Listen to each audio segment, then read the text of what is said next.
I don't know if club music and illy coffee get you going in the morning, but that's what we got.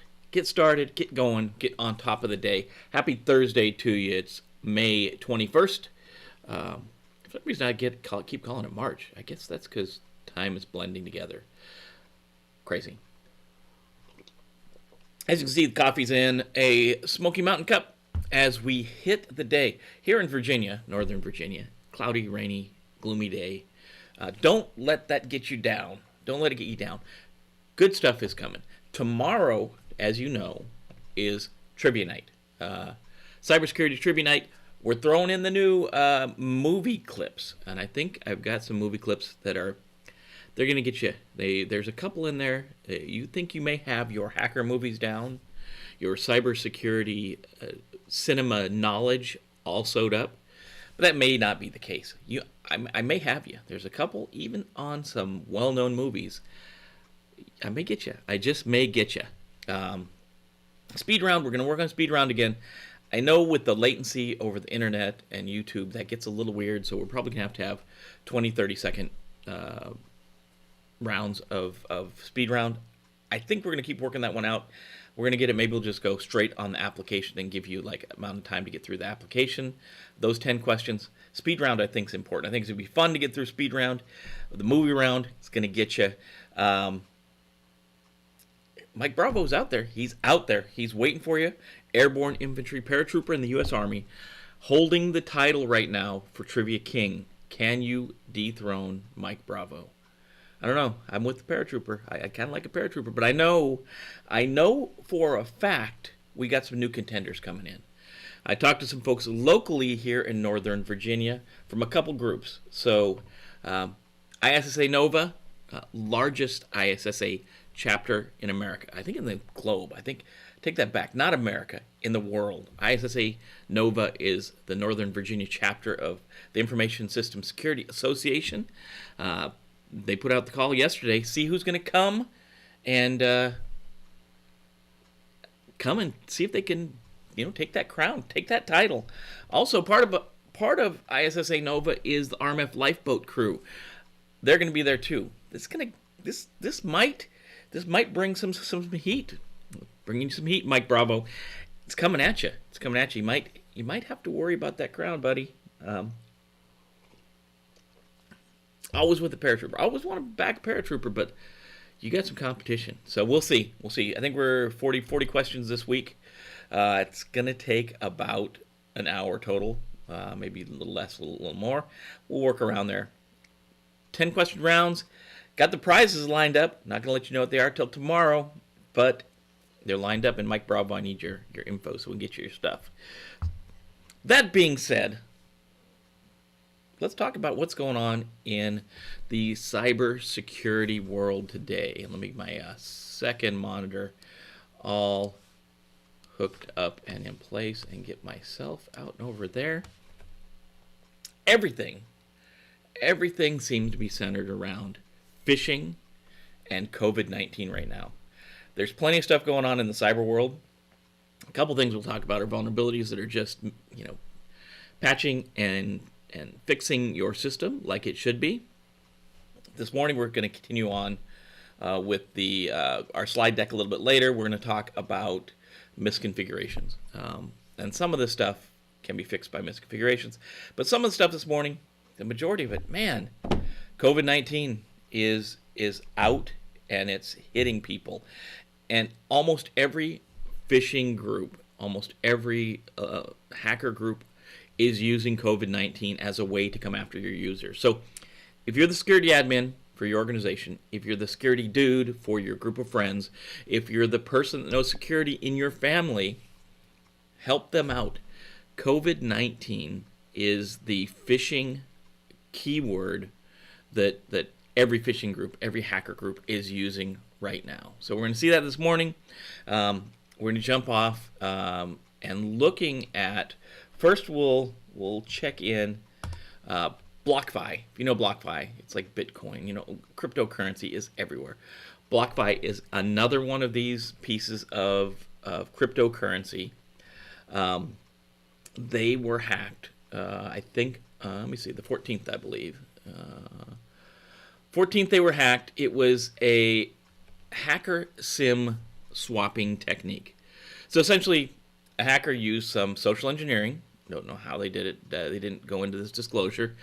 social engineering, and they were able to get an employee's phone number transferred to the attacker's phone.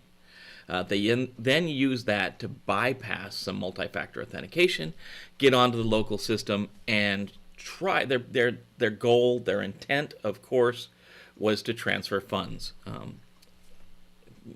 BlockBy, you go after a cryptocurrency. What you want to do is transfer funds out. They were on the system for about an hour and a half, I think 86 minutes total.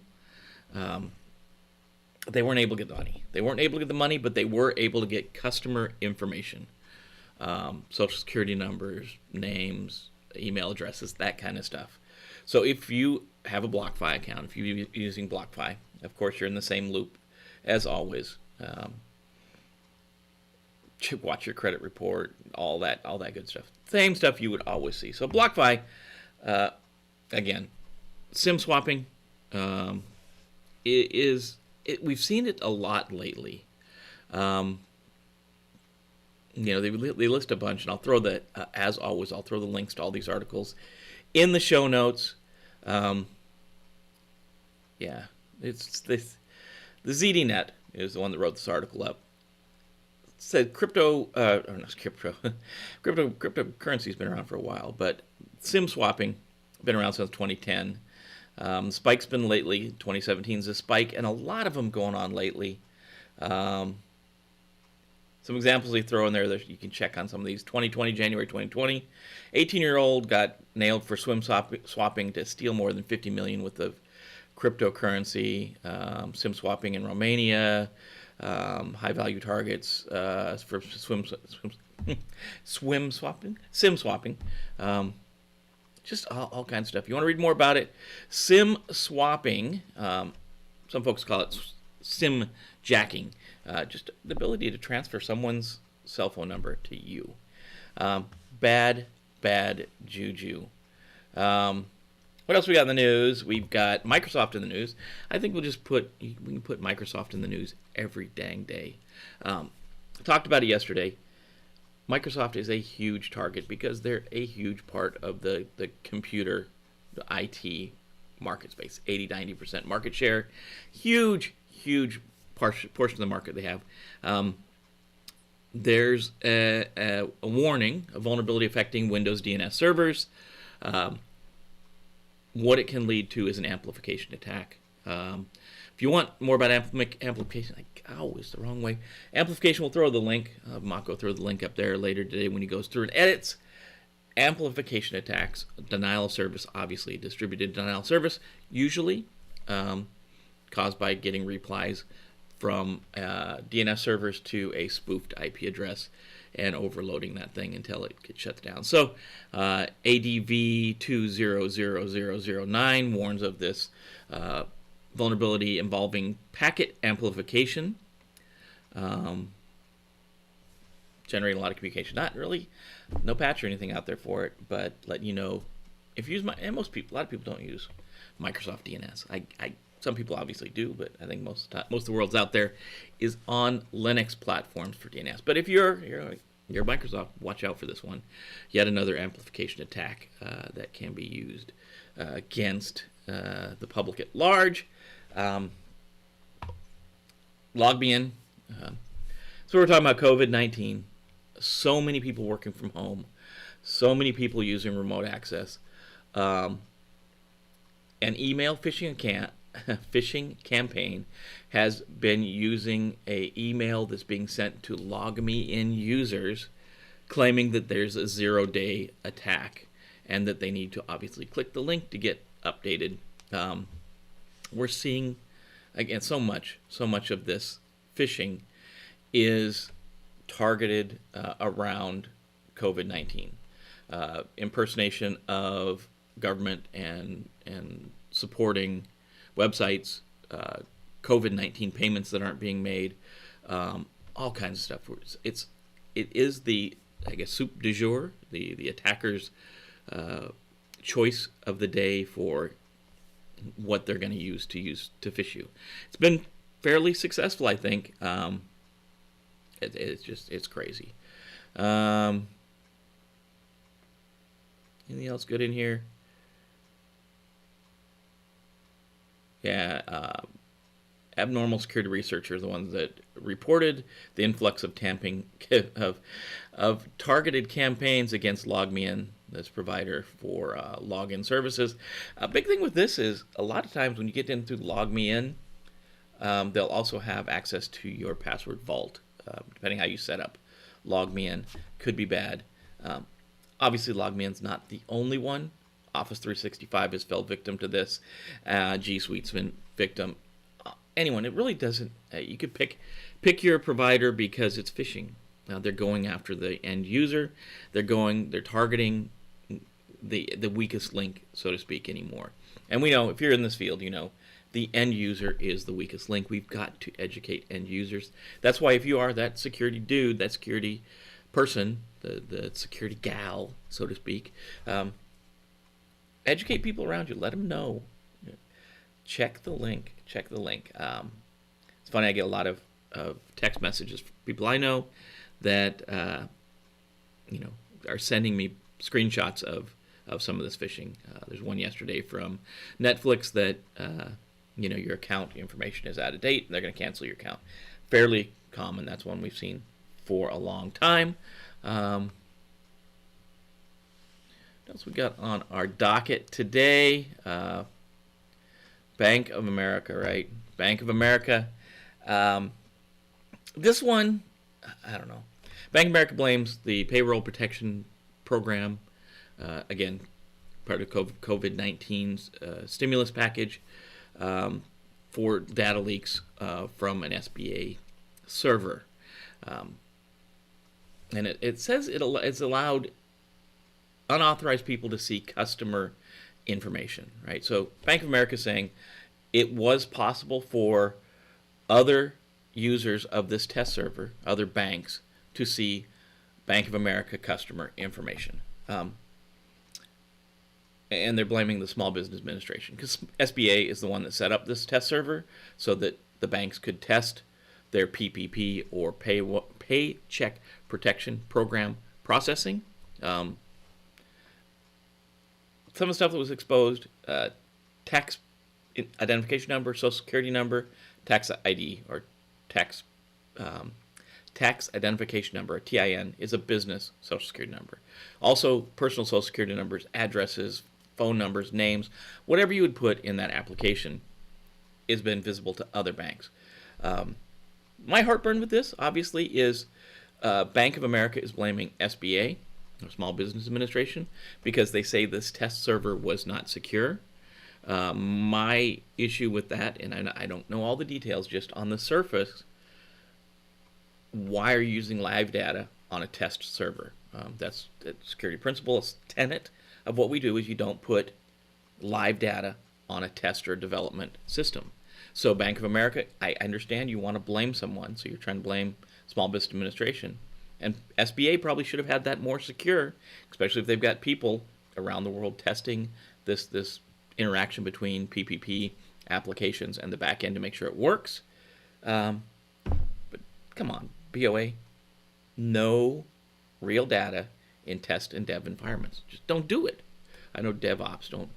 We'll go down the DevOps road one day, but that's a whole another kettle of fish. We don't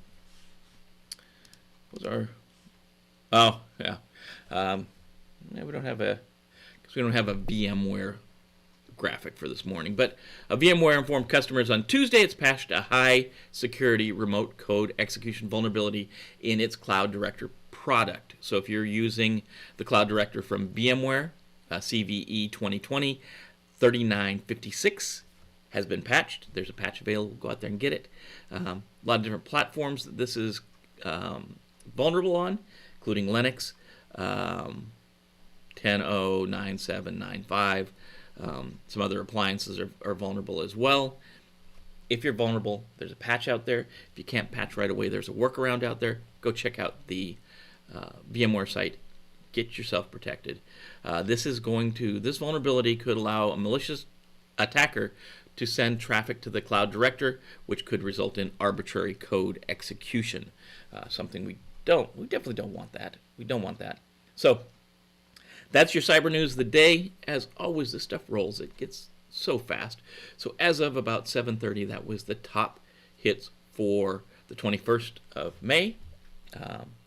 And let's, since we've got, and I don't know, is there anyone out there from RMF Lifeboat? I'd like to know because, here's a good picture of a dog driving a boat. Since you had a lifeboat out there, let's have a dog driving a boat.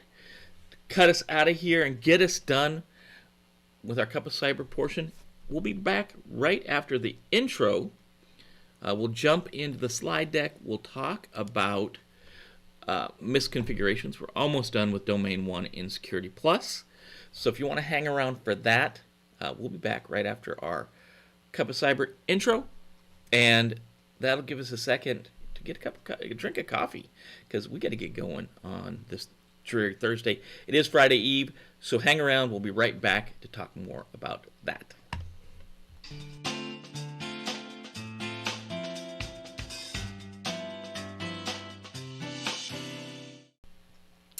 Good enough. So let's jump into the slide deck. I'm Jim, Cyber-Recon. Welcome to your Security Primer, Security Plus Primer. Today we're talking about Domain 1, comparing and contrast types of vulnerabilities. We'll be talking about misconfigurations. And misconfigurations is a way an attacker can jump into your system and do evil and bad things. And so we want to make sure we lock these things up, make sure they're taken care of. So let's jump in. So first we talk about misconfigurations and weak configurations. So we have to think about how things are set up. When you get a system or a piece of hardware, we want to configure it. We want to customize it to our environment. So an administrator or some type of technical implementer is going to customize software and hardware settings through the configuration settings, right? This is going to enable and disable functionality as needed. Misconfigurations can lead to security flaws. Misconfigurations can lead to security flaws and poor performance of the system overall. And we may have to, when we're setting up new systems, we may have to enable old options to allow backwards compatibility or compatibility with older systems within our environment. Again, this is why an overall architecture view is needed. Default system settings must be updated. So you got to look at them. And if we don't update them, this is called misconfiguration by omission. So this is things like default passwords. That's huge. That's gigantic. Maybe even default ports or banners that are being displayed when someone pings or connects to the application. Sometimes this comes from poor or uninformed choices in configuration. Sometimes it's just an untrained admin, someone that doesn't have the skill set they need that's setting this up, and maybe they just don't know better. Sometimes, and I hate to say it, sometimes it's because folks get lazy. We get behind on what we need to do, and we're trying to push stuff out faster. That's why we want to, if we can automate this thing, it gets so much better. We build a script or we build a image that is secure, and all these default configurations are changed to what we need locally, and then every time we build that system, it's built the right way. We also have to keep these configurations up to date. So as things change, we patch the system, we change the system, we change the settings. We want to make sure they remain secure and approved before we move forward. By using misconfigurations or weak configurations, attackers can, of course, get on the system and take advantage of that. So if we have set up a system that has the default credentials, it could be possible, obviously, for an attacker to look those up on the internet and log into your system. We don't want that. Obviously, we don't want that to happen.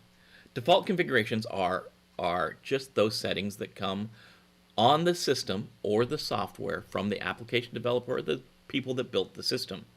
When you log on, you have to have some way to log on initially. So normally they'll have default logon credentials. You got to change those. It's got to be one of the first things you do is change those default systems. We've seen it a ton, and even if you're just a home user, a small office user, you've got that wireless access point. It's from Belkin or from Netgear or from someone. It's got a default password. They're getting better. They're randomizing a lot of them, but a lot of them You can still go on the internet and look up the default password setting. So we want to change those. It's the default or the factory baseline is set on the system. It's the image that kind of is vanilla. It's set for everyone in the world. It's the starting point for you to configure your system to work the best in your environment and to be as secure as you need it to be. We have to look at a risk-based approach when we secure our system, because there's going to be configurations that people want, there's going to be functionality that people want, but then there's also going to be security concerns. We need to balance that risk picture out to make sure that we're setting our systems up so they work well for the environment, for the organization, but they're as secure as they have to be. And that's a risk setting we have to make. We have to start with the default, and then we're going to move from there. We're going to do the no-brainer things like change those default passwords, and then we're going to start changing settings to make it work correctly in our environment. Microsoft has a initiative called Secure by Default. This forces administrators and users to change the default credentials and some other things. And some of these settings, are that need to be modified are just maybe the ports you're using, the banners that are being set. Obviously, you can change the usernames and passwords. That's huge. That's huge.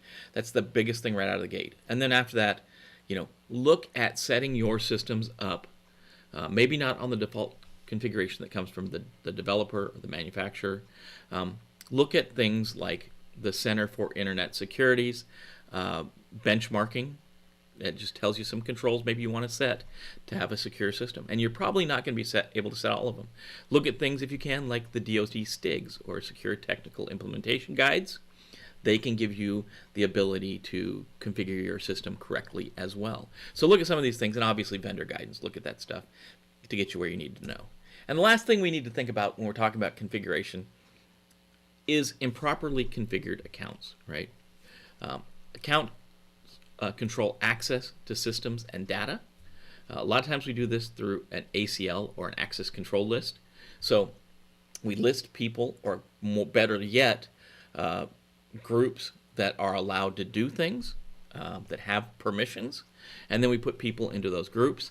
But we have to maintain these ACLs. We have to make sure that they don't bloat, they don't have over permissions more than they need. The other thing we have to worry about is account permission accumulation. And that's when a person is around for a while and they move from one group to another. So maybe they move from help desk to maybe servers or networks. So they have all their permissions they had on help desk. And then when they move over to servers or networking, they get additional permissions added, but never get any of those permissions taken away.